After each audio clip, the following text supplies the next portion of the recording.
Last lecture में हमने output equation of induction motor देखा था और उससे पहले हमने स्पेसिफिक इलेक्ट्रिक लोडिंग और स्पेसिफिक मैग्नेटिक लोडिंग का इक्वेशन फाइंड आउट किया था। आज हम लोग चॉइस ऑफ स्पेसिफिक लोडिंग, जिसमें हम लोग मैग्नेटिक लोडिंग की स्पेसिफिक चॉइस कैसे करते हैं और इलेक्ट्रिक लोडिंग की चॉइस किस किस तरीके से की जाती है, वो आज हम लोग इस लेक्चर में कवर अप करेंगे। तो 10 से 15 मिनट का सिर्फ लेक्चर होगा। आप इस लेक्चर के साथ लास्ट तक बने रहिए ताकि आपको पूरी इंफॉर्मेशन यहाँ से ही, जानकारी यहाँ से ही आपको प्राप्त हो जाए। तो स्टार्ट करते हैं आज का लेक्चर बिना किसी देरी के।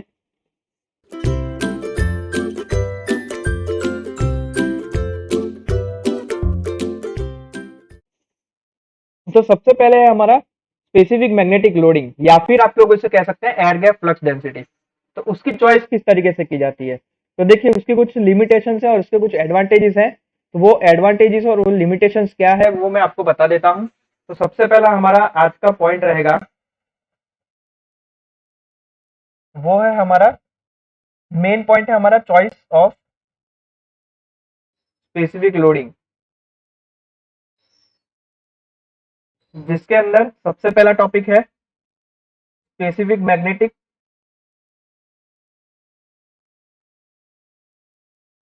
Loading,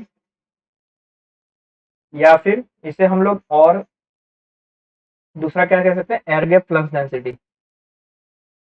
air gap flux density.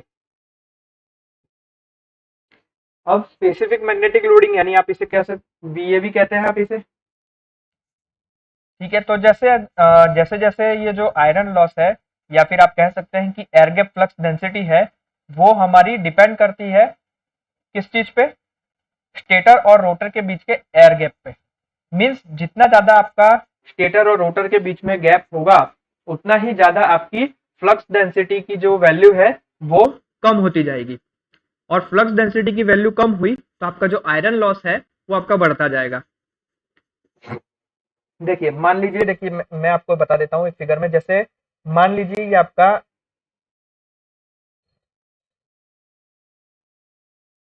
Stator है, ठीक है। तो ये स्टेटर है आपका, तो एक ही साइड की फिगर बता रहा हूँ मैं आपको, और ये आपका रोटर है गोल, ठीक है। मैं आपको इसमें सिर्फ रोटर बता रहा हूँ। तो ये जो एयर गैप है, इन दोनों के बीच का एयर गैप देखिए, और मैं अभी दूसरी फिगर बना रहा हूँ उसमें देखिएगा।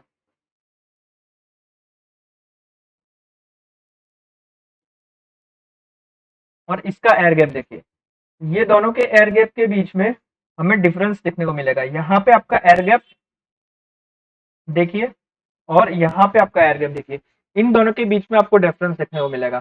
तो जैसे जैसे आपका एयर गैप जो है वो अगर आपका कम होगा तो आपकी फ्लक्स डेंसिटी जो है आपकी वो ज्यादा होगी, और फ्लक्स डेंसिटी ज्यादा होगी तो आयरन लॉस भी कम होंगे।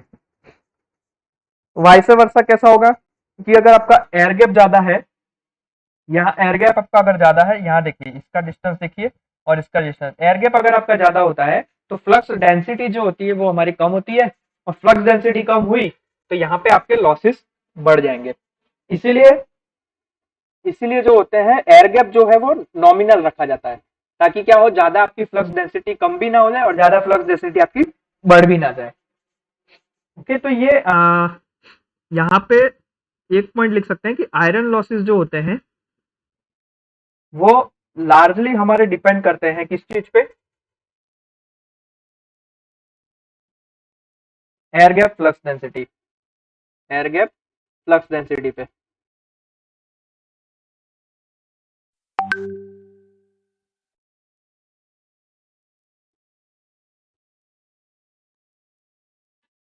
तो उसकी कुछ लिमिटेशंस हैं, वो लिमिटेशंस क्या है मैं आपको बता देता हूँ, उसकी लिमिटेशंस क्या है।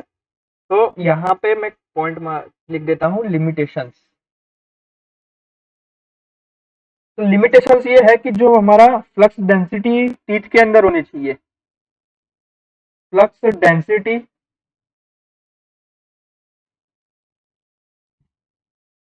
इन टीथ, वो हमारी कैसी होनी चाहिए, लेस देन 1.8 टेस्ला। इससे ज्यादा ये फ्लक्स डेंसिटी टीथ के अंदर नहीं होनी चाहिए। देन दूसरी लिमिटेशन क्या है, फ्लक्स डेंसिटी जो है वो आपकी कोर में कितनी होनी चाहिए, इन कोर वो होनी चाहिए आपकी 1.3 से 1.5 टेस्ला, इतनी ही होनी चाहिए। ठीक है, ये दो मेन लिमिटेशंस है जो हमारे स्पेसिफिक मैग्नेटिक लोडिंग या फिर एयर गैप फ्लक्स डेंसिटी को के कारण आपके आयरन लॉस में इफेक्ट करती है। नाउ एडवांटेजेस, अगर हम लोग हायर एडवांटेजेस मतलब हायर रखते हैं, देखिए एडवांटेजेस ऑफ हायर बीएवी, तो हायर बीएवी की एडवांटेजेस क्या रहती है, उसमें क्या होता है, अगर आप हायर बीएवी यानी कि हायर मैग्नेटिक लोडिंग रखते हैं तो जो आपके मशीन की साइज होती है वो आपकी रिड्यूस हो जाती है, मशीन साइज इज रिड्यूस्ड। इसके अलावा साइज अगर आपकी रिड्यूस हो गई तो कॉस्ट भी रिड्यूस हो जाएगी, cost of machine is reduce, और साथ साथ में इसकी ओवरलोड कैपेसिटी जो होगी वो इंक्रीज हो जाएगी, ओवरलोड कैपेसिटी इंक्रीज हो जाएगी, इंक्रीज। ओके, 50 हर्ट्ज की जो मशीन्स होती है जो हम लोग नॉर्मल हम लोग यूज करते हैं अभी, तो उसके अंदर आपका बीएवी की वैल्यू कितनी होनी चाहिए, वो आपकी 0.35 से लेके 0.6 टेस्ला के बीच के अंदर होने चाहिए। और अगर आपकी इससे अगर आप लोग 60 हर्ट्ज यूज करते हैं, इससे ज्यादा हर्ट्ज की मशीन यूज करते हैं, तो बीएवी की सुटेबल वैल्यू के लिए हमारे पास एक हैंडबुक है जो हमारी गवर्नमेंट अप्रूव्ड है, जो हमारी एसआई यूनिट मतलब आईएस स्टैंडर्ड से बनी हुई है, तो वहां वो हैंडबुक का यूज करके हम लोग बीएवी की वैल्यू फाइंड आउट करते हैं। ओके, नाउ ये तो बात हो गई हमारे स्पेसिफिक मैग्नेटिक लोडिंग की। अब हम लोग बात करते हैं स्पेसिफिक इलेक्ट्रिक लोडिंग की, या फिर आप इसे कह सकते हैं एम्पियर टर्न कंडक्टर लोडिंग, ऐसा भी कह सकते हैं। ठीक है, तो यहाँ पे दूसरा पॉइंट है स्पेसिफिक इलेक्ट्रिक लोडिंग।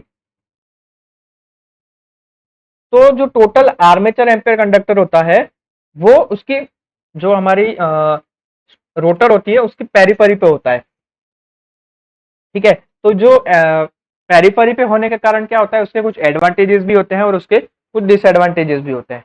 तो एडवांटेजेस आपका क्या है, तो एडवांटेजेस में आपके लिख देता हूं, अगर हम लोग हायर वैल्यू रखते हैं, advantages of higher value of AC, AC का मतलब यहाँ पे स्पेसिफिक इलेक्ट्रिक लोडिंग है। ठीक है, हम लोग इसको एसी से डिनोट करते हैं। तो अगर हम लोग हायर वैल्यू ऑफ एसी रखते हैं तो हमारा जो मशीन का साइज है वो रिड्यूस हो जाता है, मशीन साइज इज रिड्यूस्ड। इसके अलावा साइज अगर रिड्यूस हो गई तो कॉस्ट भी रिड्यूस हो जाएगी, मशीन कॉस्ट इज रिड्यूस। ये मेन दो एडवांटेजेस हैं इसके। इसके अलावा कुछ डिसएडवांटेजेस भी, अगर हम लोग हायर वैल्यू रखते हैं तो कुछ डिसएडवांटेजेस भी हैं।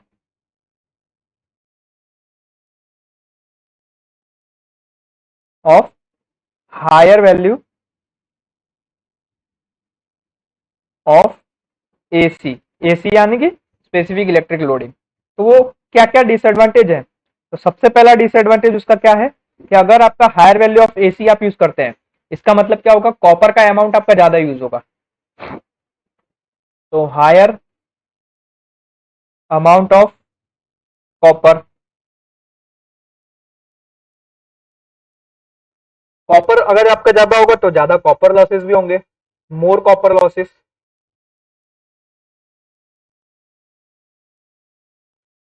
ओके, कॉपर अगर ज्यादा होगा तो टेम्परेचर भी जल्दी इंक्रीज हो जाएगा, तो टेम्परेचर राइज जो है वो इंक्रीज हो जाएगा, टेम्परेचर राइज इज इंक्रीज्ड। इसके अलावा ओवरलोड कैपेसिटी इसकी कम हो जाएगी, यानी lower overload capacity. Okay, normal जो रेंज हम लोग यूज करते हैं एसी के लिए वो होती है हमारी 10,000 एसी पर मीटर से लेके 4,50,000 एसी पर मीटर, यानी स्पेसिफिक इलेक्ट्रिक लोडिंग की वैल्यू आपकी कितनी होती है, नॉर्मल रेंज मैं नॉर्मल रेंज आपको यहाँ पे लिख देता हूँ। नॉर्मल रेंज हम लोग क्या यूज करते हैं, हम लोग यूज करते हैं 10,000 AC पर मीटर टू 4,50,000 AC पर मीटर, ये इसकी नॉर्मल रेंज है। ओके, और अगर हम लोग इससे कोई अच्छी कोई मशीन होती है, मोटर होती है, तो उसके लिए जो हमारी हैंडबुक थी उसका हम लोग यूज करते हैं for this specific choice of electric loading. Okay, so इसी के साथ हम लोग आज का ये जो लेक्चर है वो कंप्लीट करते हैं। आप इस वीडियो को लाइक कीजिएगा, चैनल को सब्सक्राइब कर दीजिएगा और बेल आइकन पे प्रेस कर दीजिएगा ताकि नेक्स्ट वीडियो आते ही इसकी नोटिफिकेशन आपको मिल जाए। और ऐसे इंफॉर्मेटिव वीडियोस के लिए इस चैनल के साथ आप बने रहिएगा। मिलते हैं नेक्स्ट लेक्चर में, तब तक के लिए जय हिंद।